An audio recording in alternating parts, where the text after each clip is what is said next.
우리 옆 사람 다시 축복합시다. 큰 은혜 받으십시오. 큰 은혜 받으십시오. 네, 우리 함께 같이 한번 읽어보겠습니다. 하나님 말씀 시작. 주의 말씀은 내 마음이며 내 입에 빛입니다. 아멘. 자, 지난 한 주간 점검을 한번 하도록 하시죠. 믿음의 선언을 한번 작성해 보셨나요? 또 하루에 한 번 정도 믿음 선포 영상을 보셨나요? 네. 만들어 보시면 더 좋고요. 또 말씀 이런 것들을 들으면서 선포해 보셨나 한번 해보신 분들은 눈을 크게 두고 깜빡거려 주시기를 바랍니다. 네. 말과 행동을 믿음에 일치시키기 세 가지 이번 주 과제가 있었습니다. 그래서 나름의 날마다 여러분들이 이렇게 하는 것은 아니기 때문에 여러분들이 말씀에 초안이 나갈 때 여러분들이 큰 은혜를 받았으면 참 좋겠습니다. 준비하면 하나님의 엄청난 은혜를 부어주십니다. 아멘. 큰 소리 한번 읽겠습니다. 믿음과 확신이 현실을 만듭니다. 네, 오늘 우리 준수님 반주해주고 여기 지금 인도를 하셨는데 제가 큰 은혜를 많이 받았네요. 여러분은 어떠셨나요? 우리 옆사람 은혜 받으셨나요? 네, 믿음으로 준비하고 확신 있게 전하니까 이렇게 현실적인 그런 예배가 된 줄로 믿습니다. 여러분들은 오늘 우리는 이 믿음의 선언으로 함께 주님 앞에 나갑니다. 다시 한번 합니다. 믿음과 확신이 현실을 만듭니다. 그러나 이 믿음은 우리 안에서 스스로 나오는 것이 아닙니다. 하나님의 크신 사랑과 은혜에서부터 시작되어졌죠.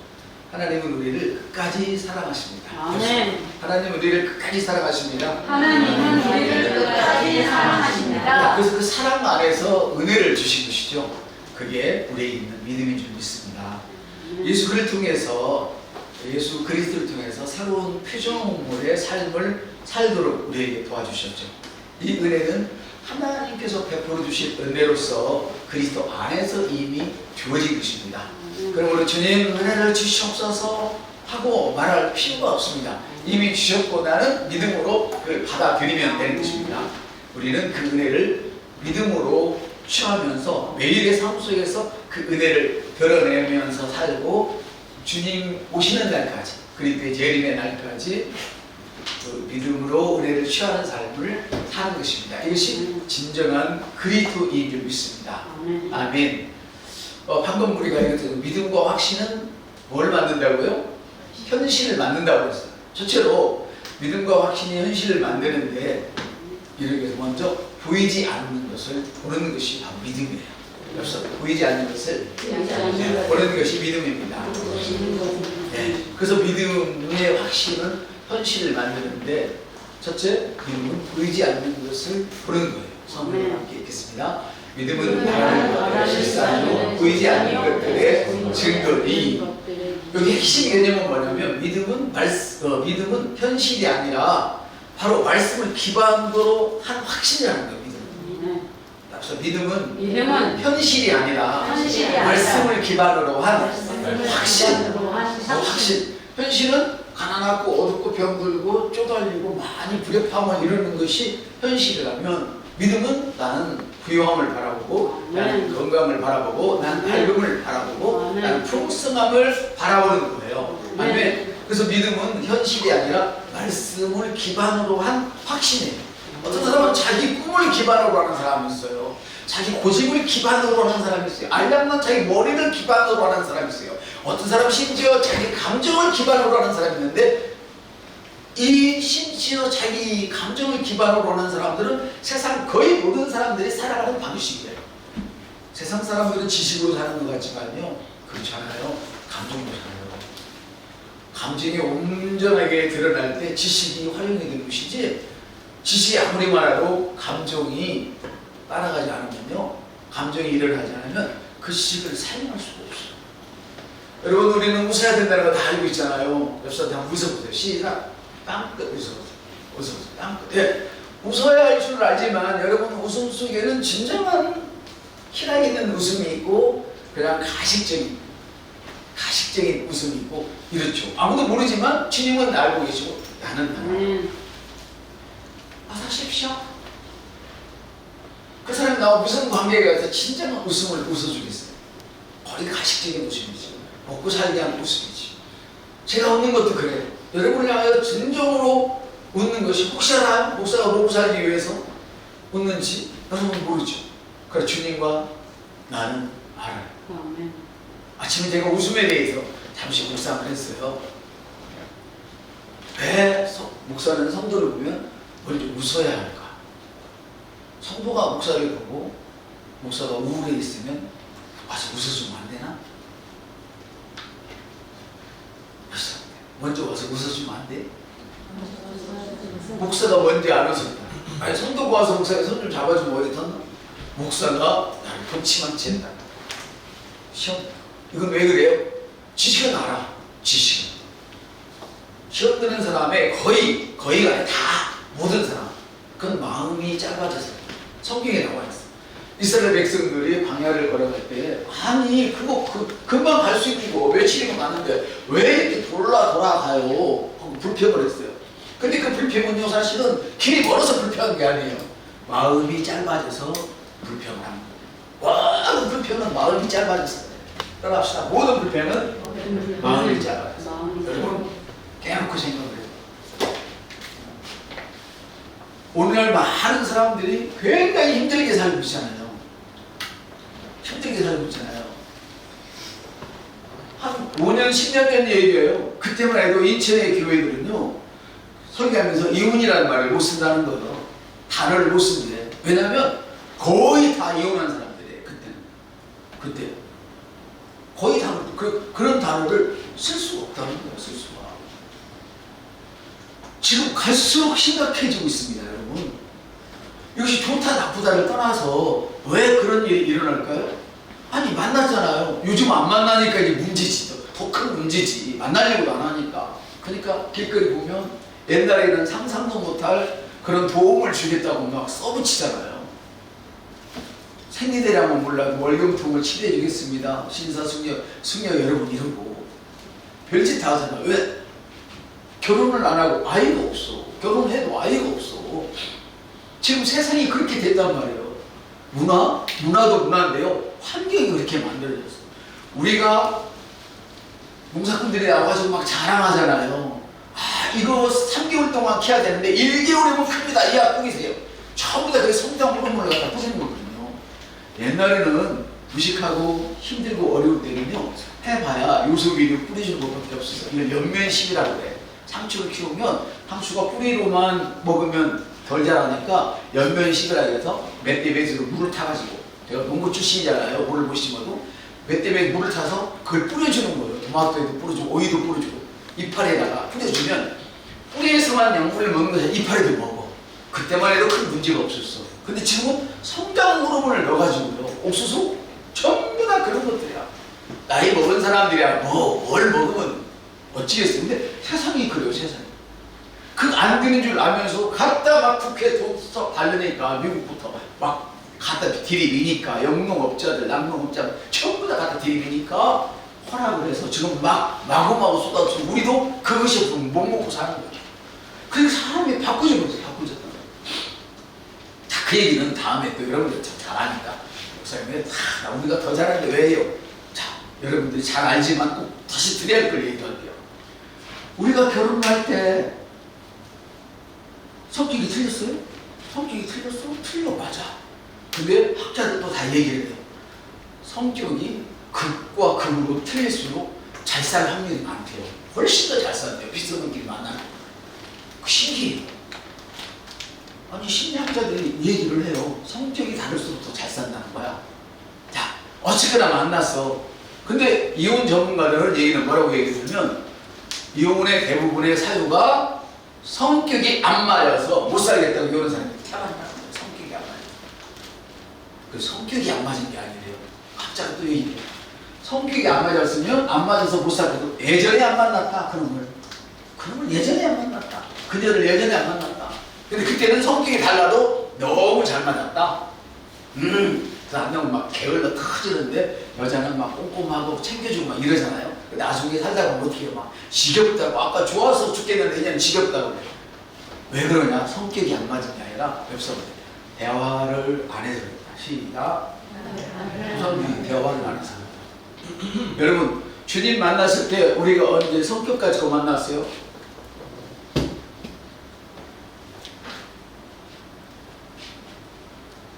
사람 같지 않은 우리를 주님이 받아주셨잖아요. 아멘. 그때 우리가 얼마나 주님을 좋아했어. 근데 어느 날 보니까 주님도 싫고 교회도 싫고 목사도 싫고 옆에 성도도 싫고 혼자 했으면 좋겠어. 그래서 혼자 신앙생활을 많아. 왜 그래요? 성격이 안 맞아서 그럴까? 대화가 없어서 그래서 하나님과 대화를 하십시다. 하나님과 대화를 하면 믿음이 안 생겨. 다시 시작. 믿음은 하나님과 그 실상이요 보지 못하는 것들의 증거인데, 믿음은 들음에서 나고 들음은 그리스도의 말씀으로 말미암은 것인데 하나님의 말씀 안 들어 믿음이 생길 수가 없어. 뭘 들어요? 매일 보험 들으면 막 이거 해줍니다, 저거 해줍니다, 뭐 잘 먹으면 뭐 해준다, 온통 그것만 따르다 하나님 말씀은 안 돼요. 그게 누굽니까? 그 의술의 최고의 전문가도 약보다도 더 좋은 거는 먹거리다고 그랬잖아요. 먹는 거라고 그랬잖아요. 음식이 약보다 좋다고. 근데 음식은 전부 다 독약을 만들어놔서 이렇게 성장으로 이런 거 막 다 뿌려 넣어가지고 나쁜 거 넣어가지고 썩지 말라고 막 바나나에다가 약 치고 안 치고 못 데려오니까. 그걸 지속적으로 먹으니까 우리 마음이 망가지는 거예요. 근데 하나님은 따라서 무슨 독을 맞을지라도 해를 받지 않는다. 무슨 독을 맞아 해를 받지 않는다는 말씀이 진짜라면 우리는 그 말씀을 먹어야 되는 거예요. 아멘. 말씀을 늘 먹으면 그 말씀이 담이 되고 약이 되는 거예요. 할렐루야. 그래서 우리 이 히브리서 11장 1절의 핵심 말씀은 믿음은 현실이 아니라 말씀을 기반으로 한 확실한 거예요. 그래서 우리가 믿음은 눈에 보이지 않아도 하나님의 은혜를 붙드는 것을 믿음이라고 해요. 아멘. 그 보이지 않아도 믿음으로 바라볼 때 그것이 실제가 돼요. 보이지 않아요. 우리를 사랑하신 하나님은 이미 우리에게 모든 것을 예비하셨습니다. 우리의 믿음은 하나님께서 이미 베풀어 모으신 그 은혜를 붙드는 손과 같은 역할이에요. 믿음은 손이 없으면 누가 줘도 못 받을 거 아니에요. 못 받을 거 아니에요. 그래서 믿음은 뭐냐? 하나님이 주신 것을 붙드는 손과 같다. 람바로라고 그러거든요. 람바로 따라주다. 람바로. 바로 믿음은 이렇게 손과 같은 거예요. 하나님이 주신 것을 붙드는 손. 자, 믿음의 조상 아브라함의 한번 봅시다. 15장과 21장에 보면 아브라함은 하나님이 주신 사랑의 약속으로 받고는 그것을 믿음으로 받잖아요. 믿음으로. 그리고 믿음으로 받아들여요. 아들을 준다는 것도 믿음으로 받아들이고 이삭을 내놓아라 하는 것도 믿음으로 받아들이고 줄 때도 믿음으로 받아들이고 걷어갈 때도 믿음으로 받아들였어. 근데 우리 사람들은 줄 때는 믿음으로 받아들인다고 하는데 걷어갈 때는 믿음으로 못 받아들여. 이게 문제야. 그러면 믿음은 항상 신실하다. 신실하다. 피스토스. 처음부터 끝까지 같은 것이다. 간헐적인 헌신은 열매가 없어요. 이따 나올지 모르겠지만 간헐적인 헌신은 열매가 없어요. 그래서 믿음이 아니니까. 믿음은 처음부터 끝까지 같은 거예요. 같은 거. 줄 때도 믿음으로 받았으면 내놓으라 할 때도 믿음으로 내놓는 거야. 근데 줄 때는 믿음으로 받았는데 내놓으라 할 때는 믿음으로 못 내놓는 것은 받을 때도 믿음으로 안 받은 거야. 믿음은 어디를 기준으로 하고요? 말씀을 기준. 내게서 나온 것이 아니고 하나님께로부터 나왔는데 지 믿음으로 받은 거야. 하나님과 관계없는 믿음으로. 이해가 되시면 아멘 합시다. 이거는. 그래서 여기 보면 아브라함은 하나님이 주신 사랑을 약속으로 받았고 그거 내놔. 20절 내놔. 그럴 때도 약속으로 내놨어. 남편과 상의를 해. 어림없는 소리. 아내와 상의를 해. 남편과 어림없는 소리. 방해꾼이 될까 봐서 말도 안 하고 그냥 갔어요. 말도 안 하고. 성경을 봐봐. 상대하면 허락을 했을까? 아니라 아들을 주신다고 했는데 감각적인 현실에는 아들이 없었어도 믿음으로 받았어요. 또 감각적인 현실에 아들이 있는데 그거 내놓으라고 해도 감각을 포기하고 아들을 바쳤어. 이것이 19장과 21장의 내용이 사이가 들어가 있습니다만은 육신적인 감각적인 눈에는 보이지 않지만 하나님이 약속한 것을 그대로 받아들였어요. 내로할 때도 주께서 예배하시리라. 따라합시다. 주께서 예배하시리라. 내한테 내로라 했으면 주님께서 내게서 가져간 것을 예배하셔서 다시 주실 것이라는 걸 알았어요. 이해가 되십니까? 그래서 아브라함은 믿은 것을 말했고 그 믿고 말하는 것이 결국 드러났어요. 언제 아브라함이 믿음으로 말했어요? 나를 아브라함이라 할 때 아브라함을 아브라함으로 바꾸고 이미 그는 믿음으로 말하기 시작한 것과 똑같아요. 그래서 아브라함이 바로 하나님 주신 자손의 약속을 믿었고 그 결과 이삭이 태어났고 또 하나님께서 다시 내려라 할 때도 다시 내려왔기 때문에 다른 것이 대처되어져서 더 좋은 것으로 바꿔질 수 있는 거라는 거죠. 그래서 믿음은 뭐냐면 말씀을 기초 삼는 거예요. 보이지 않아도 하나님의 사랑과 은혜는 흔들리지 않아. 따라합시다. 믿음은 말씀을 기초 삼는 것입니다. 그래서 보이지 않아도 하나님의 그 사랑과 하나님께 주신 그 은혜는 흔들리지 않는데 우리가 말씀을 기초로 삼지 않으니까 내 믿음이 흔들리지 하나님은 흔들리는 적이 한 번도 없으셨어. 하나님은 한 번도 흔들리지 않으셨어. 우리를 천국으로 데려갈 때까지 안 흔들리실 분이야. 그분이 우리 믿음이 조석변이라는 것이지. 우리 옆 사람들 당신의 믿음은 조석변입니까 아닙니까? 성경에 다 나와 있단 말이죠. 이게 그래서 믿음은 눈에 보이지 않아도 이 믿음을 흔들리지 않는 믿음을 가지면 결과를 이루는 주님은 심지가 견고한 자를 평강에 평강으로 이끄신다. 심지가 견고한 자를 축복에 축복으로 이끄신다. 심지가 견고한 자를 승계에서 승진으로 이끄신다. 심지가 견고한 자를 잘 되는 것으로 인도하신다고 말씀하시는 거예요. 할렐루야. 그래서 보이지 않아도 하나님의 사랑과 은혜는 흔들리지 않으므로 여러분의 눈을 잘 관리하시기를 주님의 이름으로 축복합니다. 보이지 않아도 하나님의 사랑과 은혜는 뭐 한다고요? 흔들리지 않습니다. 여러분은 지금 무엇을 바라보고 계십니까? 여러분이 믿음이 상황보다 더 강렬했던 그 경험 있지 않습니까?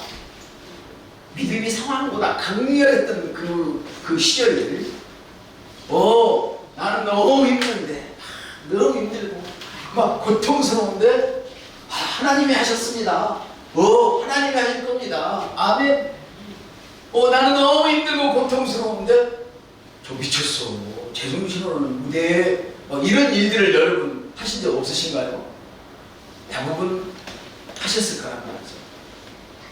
근데 문제는 옆 사람을 잔잔한 미소로 보시면서 지금도 그 믿음을 유지하고 계시다는 것입니다.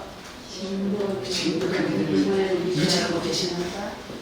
유지하지 않는다면 여러분 회복하시기를 바랍니다. 어디에서 그 믿음이 떨어졌는지 다시 찾아보시기 바랍니다.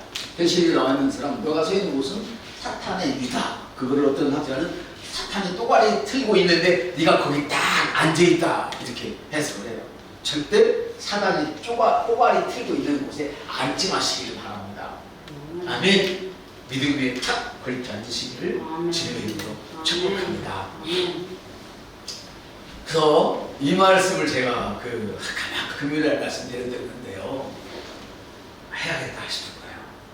몇 사람들 상처받지 않기로 나에게 약속합니다. 이 말씀이 여러분 큰 도전이 되시길 바랍니다. 성경에 있는 말씀을 뺏어는 안 되겠다.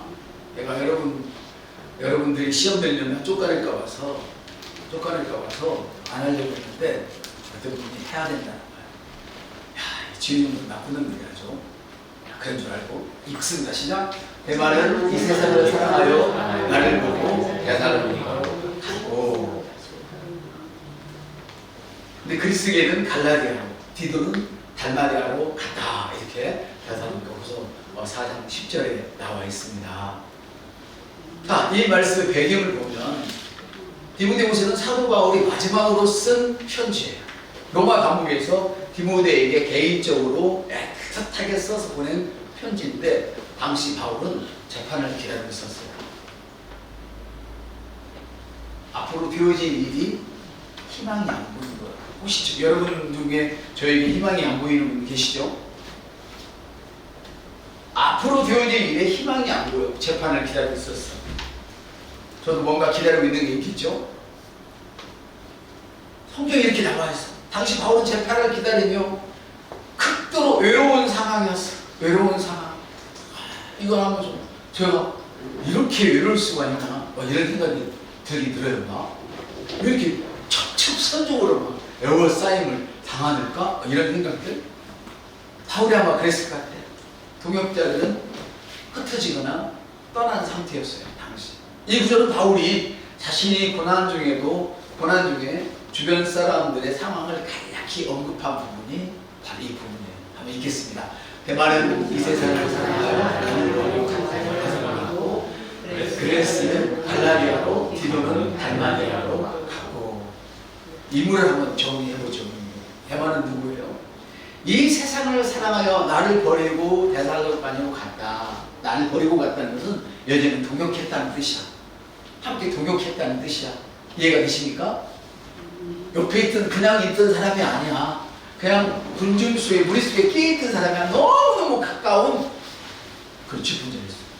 근데 대만은 세상을 사랑하여 나를 버리고 세상으로 갔다. 데살로니가에 갔다. 바울을 떠난 이유가 뭐라고요?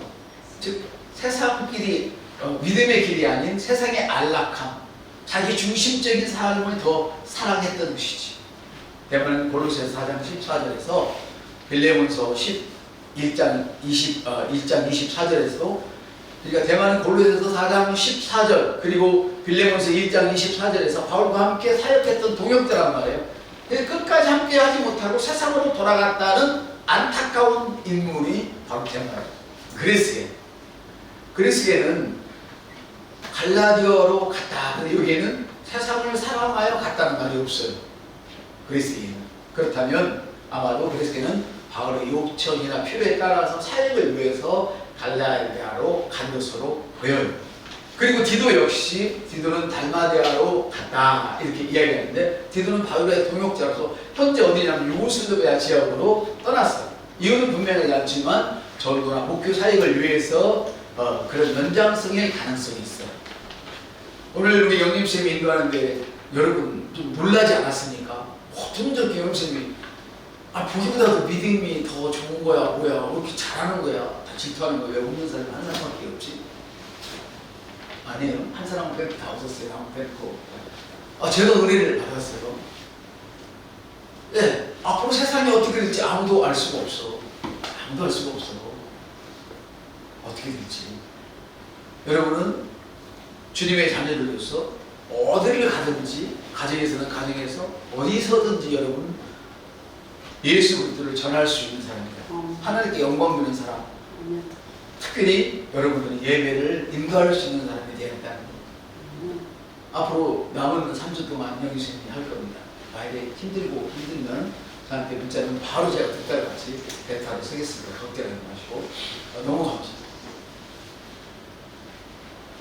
이거는 바로 사역의 연장선일 수가 있다는 거예요. 바울 혼자만 사역을 한 게 아니라 이렇게 동역자들과 함께 주님을 섬겼어요. 근데 대만은 세상을 사랑해서 갔어요. 여러분, 여기서 주는 의미와 교훈을 보면 대마의 선택은 끝까지 믿음을 지키지 못하고 쉬운 길로 가버렸어요. 세상의 유혹과 편안함은 늘 우리를 유혹하죠. 여러분 유혹받지 않으십니까? 예전에 정광훈 목사님께서 이렇게 막 정춘 하시기 전에 엄청난 막 수천 명의 목사님들, 대한민국 수천 명의 목사님들 3년이 모여가지고 막 대성 통곡을 하고 막 회개하고 막 예배 중에 찬송하다가 그리고 막 치맛자가 날리고 막 옷 다 벗어 던지고 뒹굴고 통곡하던 시절이 있었거든요. 그때도 그런 사람이 있었어. 서명 사모는 정광훈 목사님 것이거든요. 부부니까. 근데 그걸 몰랐어. 그 목사가 쉬는 시간에 가만히 오더니 여기서 얼마나 가고요? 그러더니 옆선택 여기서 얼마나 가고요? 그러더니 얼마나 가고요? 내가 3배를 줄 테니까 우리 교회로 갑시다. 그게 정광훈 목사 마무리한지 모르고 그때가 언제냐면 우리 이중원 선생님이 그 서명 사모님의 그 영성을 받으려고 제가 막 꼬셔가지고 꼬시다니까 또 이재명 닮은 건 아닙니다. 엄마한테 잘 말씀드려서 그때 지표를 데리고 갔어. 이 선생 기억나? 엄마 안 할 때 기억나? 안 나? 거기 간 거 기억이 안 나? 그러다 반주 계속 이야기하니까 떼묻지 말고 여름 내내 하겠네. 그때 거기를 데리고 간 적이 있어. 그때 당시에 막 목사들이 그 교만한 목사들이 통곡을 하고 그 교만한 사모들이요 통곡을 하고 나거든 기도하고 몸부림치는 그때에 그런 속에서도 반역자가 있었어. 세배를 줄 테니까 우리 교회로 갑시다. 그래서 그 사모가 빙긋이 웃고만 말. 원래 사모님 말 안 해요. 서로 반성을 안 하죠. 세상에 그런 놈도 있어. 여러분 그런 놈 목사 안 만난 것을 참 기쁨으로 여겼으면 좋겠는데 아무도 안 웃어주네. 여기서 보면 믿음의 여정은 그리스계와 디도처럼 하나님의 뜻에 따라서 새로운 지역으로 파손되는 경우가 있어요. 따라가는 이들을 향한 바울의 이해와 사랑을 여기서 우리는 느낄 수 있어요. 우리는 여기서 바울의 고독을 느낄 수 있는데 이 모든 상황을 담담히 기록한 바울의 어려움 속에서 하나님의 뜻과 복음을 붙들고 있는 모습을 우리가 볼 수 있잖아요. 우리도 믿음의 길에서 흔들리지 않도록 바울처럼 굳건했으면 참 좋겠습니다. 아멘. 자, 찬양 주님을 의지합니다. 알겠습니다.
있는 믿음은 결과로 이끌어줍니다. 같이 성경을 읽겠습니다. 무엇이든지 기도하고 구하는 것을 받는 줄로 믿으라. 왜냐하면 너희에게 그대로 믿으라. 아까 말씀을 드렸습니다만 왜 바울을 떠나갔을까? 같이 동역까지 했는데 바울의 초기는 너무나 아름다웠습니다. 바울이 기도하면 병든 자들이 일어나고 막 신적인 막 대접을 받을 정도로 대단했었습니다. 그런데 그렇게 함께 평생을 가고 있는데 그런 일이 일어나도 자기에게는 아무런 유익이 없는 거야. 아무런 유익이 없는 거야. 영광을 받을 때는 그래 헌신도 할 수 있고 할 수 있었는데 계속 같이 고생해본들 아무런 유익이 없는 거야. 그러니 점점점 세상이 그리웠던 그 떠나는 거예요. 그렇다면 그가 아까 주실 때에도 믿음으로 받았으면 내놓을 할 때도 믿음으로 내놓고 믿음으로 못 내놓는 사람은 주실 때 주님이 주신 믿음으로 안 받았다는 거지. 함께 영광을 누릴 때는 너 목사교라 어때라 영광을 누릴 때는 뭔가 될 것 같아서 했지만 목사를 평생 하고 은퇴가 몇 달 안 남았어도 되는 게 없어. 그래서 세상으로 나가고 싶은 거야. 충분히 떠나고 싶어. 우리 옆 사람을 쳐다보면서 얘기해. 혹시 당신이 그런 처지에 있지는 않습니까? 그렇다면 오늘 회개하시고 다시는 주님 앞에 나가서 주님의 영광을 내 영광이 될 것을 믿고 붙으셨으면 좋겠습니다. 확신 있는 믿음으로 결과로 이끌어줘요. 그렇지만 그런 확신이 없는 그런 믿음 때문에 내 유익만 구하고 살았기 때문에 주를 위해서 일한다 해도 거기에는 영적인 힘이 전혀 느껴지지 않았던 거예요. 그래서 결국은 세상에 눈을 돌릴 수밖에 없었던 것이죠. 하나님의 은혜는 이미 우리에게 주어졌습니다. 믿음은 그 은혜를 확신하면서 받은 줄로 취하는 거예요. 받은 줄로 믿을 때 그 은혜가 우리 삶의 현실에 드러나요. 이 말씀의 핵심 개념은 뭐냐면 믿는 대로 된다. 따라합시다. 믿는 대로 된다. 믿는 대로 된다. 의심 없이 확신할 때 삶은 반드시 반응한다. 근데 반응하기도 전에 누가 알아요? 남들이 다 안 된다고 끝까지 안 됐는데 나 때문에 누가 잘 되었다면 나 때문에 누가 잘 되어서 더 큰일을 한다면 어쩔. 하나님의 때를 기다리지 못하고 정리해서 포기. 왜? 확신이 없기 때문에 의심할 수밖에 없는 것이죠.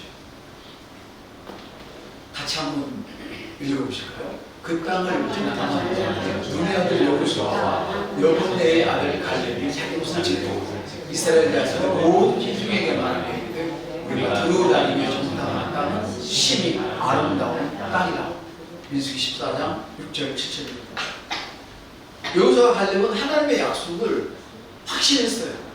그래서 약속의 땅에 들어갔어요.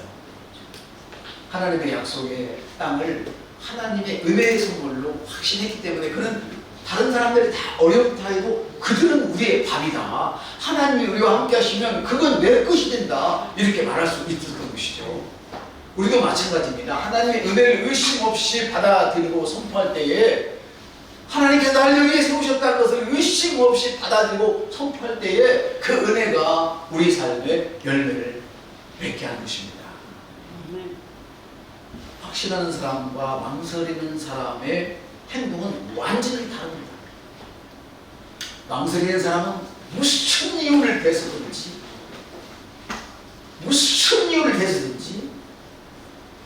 자기가 하지 못하는 이유를 만들어 옵니다.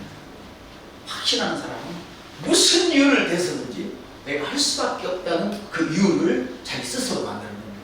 이것이 되는 사람과 안 되는 사람의 차이입니다. 너무 간단합니다. 확신하고 행동하는 것이 바로 믿음으로 기능하는 유일한 방법입니다. 따라합시다. 확신하고 행동하는 것이 행동은 믿음이에요. 확신은 믿음. 두 개가 합쳐집니다. 이것이 믿음으로 기능하는 유일한 방법이에요. 다른 방법은 성경에 없어요. 여러분, 이미 여러분이 기도하는 것을 받은 줄 믿고 계시나요? 아멘. 그러면 여러분의 삶에서 확신의 말과 이런 것들이 드러나고 있나요? 여러분이 정말 확신할 때 어떤 변화를 느꼈나요? 어떤 변화를? 자기 자신의 아니함에 대한 그것만 가지고 확신하고 계십니까? 아니면 내가 잘 되는 이 확신을 통해서, 내가 건강해지는 이 확신, 내가 잘 되는 이 확신을 통해서 주님 나라를 내가 어떻게 섬길까까지 가고 계십니까?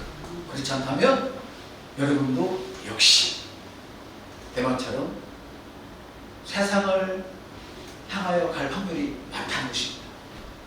확률이 많다는 것입니다. 내가 아무런 일이 없고 잘 되질 때는 믿음 있는 척, 믿음의 말, 헌신 다 할 수 있지만 내가 힘들고 어려울 때도 여전히 그럴 수 있느냐는 것이죠. 다니엘처럼 그리고 그의 친구들처럼 하나님께서 나를 사자굴에서 건져내지 않아도 내가 사자굴로 들어갈 수 있느냐는 것이죠. 하나님이 나를 건져내지 않아도 내가 그 불 속으로 들어갈 수 있느냐는 것이죠. 그렇지 않다면 여러분의 믿음도 장담할 수가 없죠. 그럼 우리는 어떻게 할까요? 따라합시다. 믿음은 말씀을 들으면서 옵니다. 말씀을 들으면서 말씀을 옵니다. 듣는 길밖에 딴 방법이 없어요. 그래서 바울도 그런 얘기를 하죠. 내가 은혜의 말씀께 너를 의탁한다. 내가 별말을 다 하고 다른다고 여러분이 말을 듣겠습니까? 여러분이 얼마나 똑똑하신 분들인데. 그러나 하나님 말씀이 의탁할 때 성령님이 여러분을 주장하실 것입니다. 할렐루야. 그래서 여러분 말로만 그냥 뜻도 없이 행동하거나 말하지 마시고 정말 해야 된다는 거예요. 제가 그날 잠시 말씀을 드렸는데 기도하다가 따로 모일 필요는 없겠다. 어차피 하는 사람하고 안 하는 사람 아니까 안 하니까. 그래서 제가 준비해 놓은 거, 우리의 미래를 우리가 어떻게 만들어갈 것이냐 이런 훈련들을 하는데 여러분들이 제가 공개를 할 테니까 하시는 분은 들어오셔서 거기다가 숙제 한번 남겨주시고 자기가 받은 은혜를 좀 남겨주었으면 좋겠어요.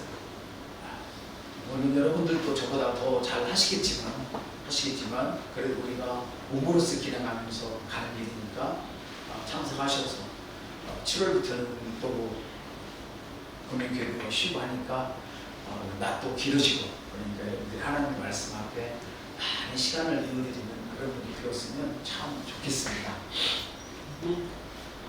그래서 확신은 세 번째로는 확신 없는 그런 믿음이 결국은 결과까지 흔들어도 결과까지 잘 될 수밖에 없는 길을 가고 있는데도 확신이 없기 때문에 결과가 뒤집어져 버려요.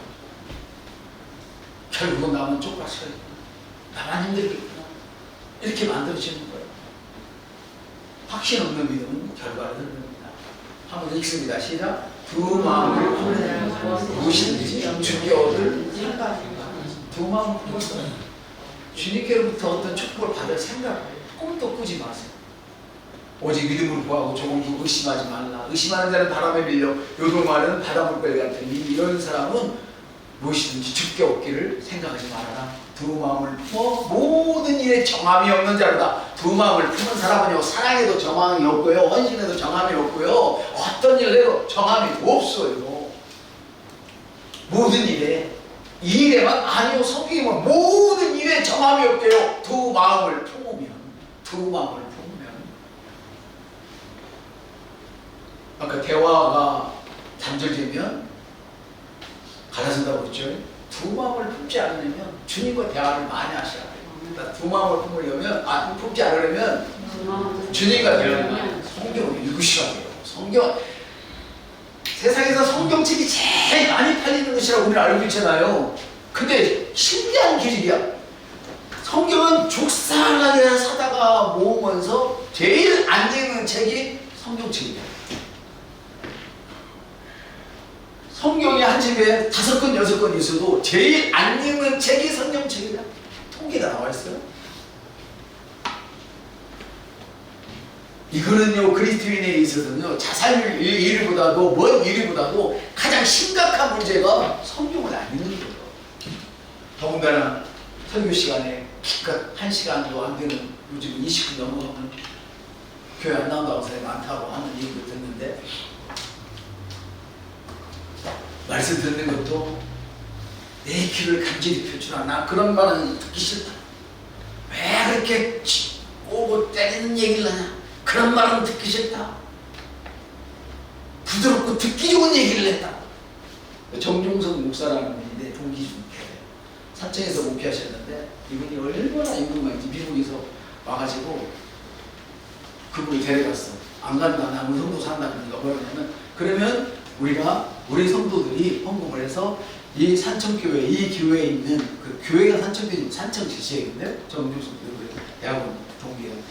여기서 아이들이 만일에 유학을 간다면, 미국에 유학을 온다면 우리 교회가 전부 다 책임지겠다. 그러니까 이 목사님이 애들을 키워야 되잖아요.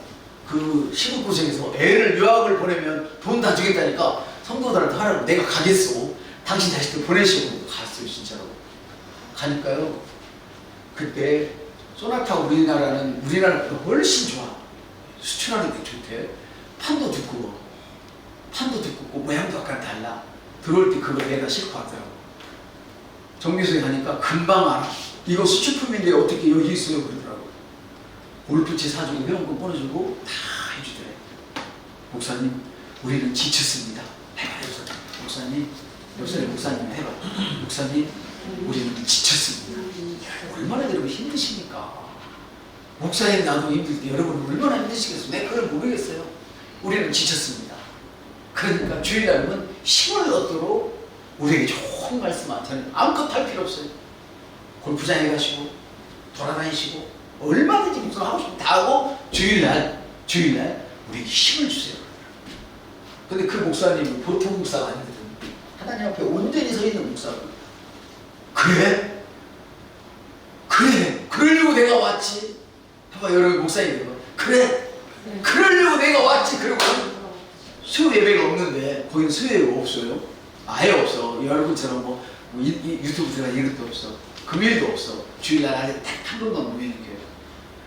그 말을 듣고 흥분해가지고 놀러 가라는데 놀러 안 가고 그 회원권 다 반납해버리고요. 반납해버리고 신방을 했대. 그 사람들 사는데 사무실로 가고 공장으로 가고 일터에 가 신방을 했더니, 목사님 왜 오셨어요? 쉬라니까. 해봐, 목사님 왜 왔어요? 쉬라니까. 아니, 쉬기는 힘을 달라며. 그 말씀을 먹어야 되니까. 우리는 그런 거 필요 없어요. 우리 힘들고 지치니까 주일날이면 재밌는 이야기에서 우리를 웃겨주고 즐겁게 해줘야지. 이거 지겨워요. 그러더라고요. 새벽기도 하니까 새벽기도 오지 말라. 신방 하니까 신방도 오지 말라. 이분이 번아웃이 되었어. 몇 개월 만에 가가지고 사모님도 아찔해져 버렸어. 처음엔 막 김치 담아. 그 사모님이 엄청 그 음식 솜씨가 좋으세요. 아주 조그만하신 분인데 음식을 그렇게 김치 담아주니까 막 주일날 우리 사모님 막 최고라고 그러더라고요. 근데 말씀은 전하지 말고 우리가 알아서 할 테니까 주일날 재밌는 얘기만 해주세요. 그래서 그분이 그냥 들어와 버렸어요. 이것이 현실적인 성도들의, 현실적인 목사들의, 현실적인 직분자들의 상황입니다. 그게 벌써 몇 년 전에서 10년 훨씬 전에, 한 20년쯤 전 얘기예요. 그리고 지금은 얼마나 더 알겠어요.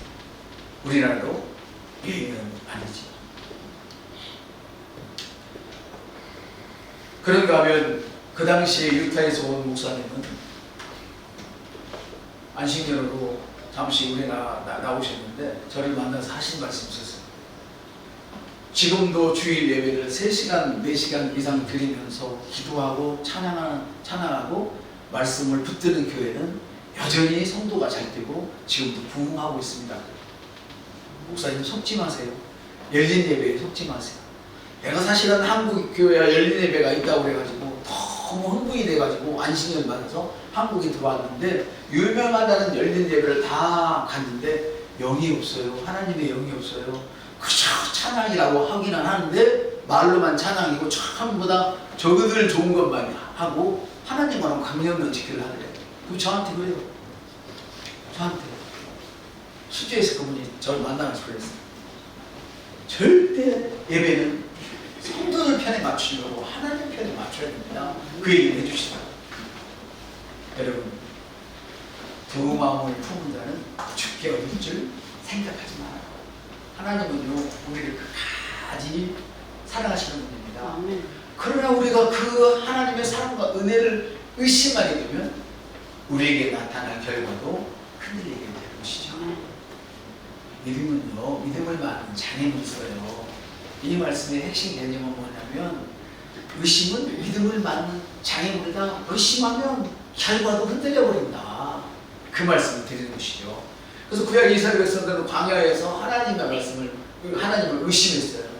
왜 이렇게 힘겹게 가는 거예요? 의심하고 마음이 짧아져서 불평했어요. 그래서 결국은 약속의 땅에 한 사람도 당시에 그 살아있던 사람은 여호수아 갈렙에는 한 사람도 가나안 땅에 들어가지 못하고 새로운 세대와 여호수아 갈렙만 들어갔었죠. 민수기 13장 14장입니다. 하나님의 사랑과 은혜를 의심하고 광야에서 불평해서 결국은 하나님이 주신 약속을 얻지 못했어요. 아까도 말씀드렸는데 한번 합시다. 시작. 간헐적인 확신은 열매를 맺지 못한다. 간헐적인 믿음, 헌신, 확신이 똑같은 얘기예요. 흔들리는 마음은 결과를 약하게 만들어버려요. 우리도 하나님의 약속을 의심할 때 하나님 주신 풍성함은 우리에게서 나타날 수가 없어요. 그러므로 의심을 걸고 하나님의 사랑과 은혜를 전적으로 신뢰해야 합니다. 맞습니까? 자, 또 거기 있던 질문 또 한번 여러분 스스로 답해 보시죠. 믿는다고 하면서 여러분 의심하는 그런 경험이 없었습니까? 그렇다면 어떻게 하면 의심을 버리고 은혜의 약속을 더 굳게 붙잡을 수 있을까요? 이번 주 제가 마음이 요즘 계속 힘든 얘기를 하는데 힘들 때가 있어요. 순간적으로 힘들 때가 있어요. 나도 모르게 찬양이 막 슬픈 찬양으로 가는 거야. 슬픈 찬양으로. 그래서 정신이 바짝 나서 어린이 찬송을 막 틀어놨어. 어린이 찬송. 신나는 찬송. 찬송이랑 똑같은 게 아니에요. 너무 날릴 때는 차분한 찬송을 드려야 되겠지만 내가 꺼질 때는 신나는 찬송을 드리는 것이 훨씬 더 좋습니다. 어떻게 하면 의심을 버리고 하나님의 약속을 더 굳게 붙들 수 있을까? 듣지만 마시고 여러분이 이렇게 한 것들을 생각해 보시면 참 좋겠습니다. 여러분 놀라지 마세요. 확신이 능력을 불러놔요. 한번 읽겠습니다. 시작. 약속을 의심하지 않고 믿음으로 결과해서 하나님의 영광을 드리는 하나님의 약속에 대한 확신이 능력을 불러오는 거예요. 믿음의 확신이 현실을 만드는데 첫째는 보이지 않는 것을 보는 것이고 확신하는 그 믿음의 결과를 이끌어오고 셋째는 확신 없는 믿음은 결과를 흔들어 버리는데 하나님에 대한 약속, 그 확신이 능력을 불러오는 거예요. 여러분의 능력으로 일하려고 하시고 확신함으로 여러분에게 임하는 능력으로 일할 수 있으면 참 좋겠습니다. 아멘. 현실이 아니라 약속에 초점을 줘야 되는 거예요. 우리는 살아가면서. 그래서 아브라함은 현실이 아니라 하나님의 약속에 초점을 줬어요. 아들을 얻을 때도 현실이 아니라 그러고 실수하지 않은 적이야. 실수하지 않았다는 얘기는 아니에요. 누구나 다 아브라함의 믿음의 조상 아브라함도 한없는 실수를 했어요. 자기 아내를 팔아먹기도 하고 자기 살려고 또 하나님이 주신다는데도 이 엘리에셋 내 종 중에 이름이 가장 신실하고 똑똑한 놈이니까 이름을 내 후기자로 삼을게요. 아니 사라는 너무 늙었으니까 하갈에도 난 이름 이스마엘을 내 후기자로 삼을게요. 이렇게 실수를 했어요. 그렇지만 하나님이 안 돼. 그런데 그 실수에서 돌아섰어요. 실수에 빠져있지 않고 그냥 돌아왔어요. 이것은 하갈자 회개 돌아서는 걸 의미하는 거예요. 이게 엘리에셋 그 녀석이 이스마엘에게서 이름밖에 내 후기자가 없다. 근데 돌아왔어요. 왔더니 어떻게 했어요? 하나님이 이삭을 주신 거예요. 아멘. 사무엘상 17장에도 다윗은 하나님의 사랑을 확신했습니다. 골리앗 앞에서도 하나님의 도우심을 확신했고 여러분 어떤 어려움 앞에서도 하나님이 여러분을 돕는다는 것을 확신할 수 있기를 바랍니다. 결국은 역시 믿음이에요. 그래서 골리앗은 하나님 앞에서 하나님의 도시를 확신하고 다음 대에 나갔어요. 이 행동이에요. 행동 안 하면서 그냥 그래요 좋아요 이게 아니고 확신하고 그 확신의 증거로 그렇게 살았다 이 말이죠. 그 결과 승리가 주어졌어요. 한번 따라합시다. 말씀이 기준입니다. 하나님의 성품과 약속은 절대 변하지 않아요. 믿음은 하나님 말씀만이 기준이에요. 다른 부분은 우리는 이 믿음으로 살아가야 합니다. 할렐루야. 하나님의 사랑과 은혜와 그 놀라운 약속을 확신하면서 믿음으로 취할 수 있는 여러분 되시기 바랍니다. 그리고 이 삶을 통해서 주님 오시는 날을 준비하는 것이지 이런 삶이 아닌 나의 삶 속에서 찢은 나의 삶 속 나만을 위한 그런 삶을 준비하면서 주님 오시는 날을 기대한다? 그런 어불 성설입니다. 여러분은 어떤 약속을 하나님 주신 약속을 신뢰하고 계십니까? 그 확신이 여러분을 어떻게 이끌고 계시나요? 우리 믿음을 세우는 고백기도 함께 하시겠습니다. 시작. 나는 보이는 주시는 자 주의 말씀을 신뢰합니다. 주의 약속을 신실하며 나는 믿음으로 그 약속을 붙들며 살아갑니다. 나는 두 마음을 끊지 않겠습니다. 오늘도 나는 주의 약속이 내 삶에 이루어졌다고 믿습니다. 나는 믿은 대로 이루시며 말한 대로 열매를 맺을 것입니다.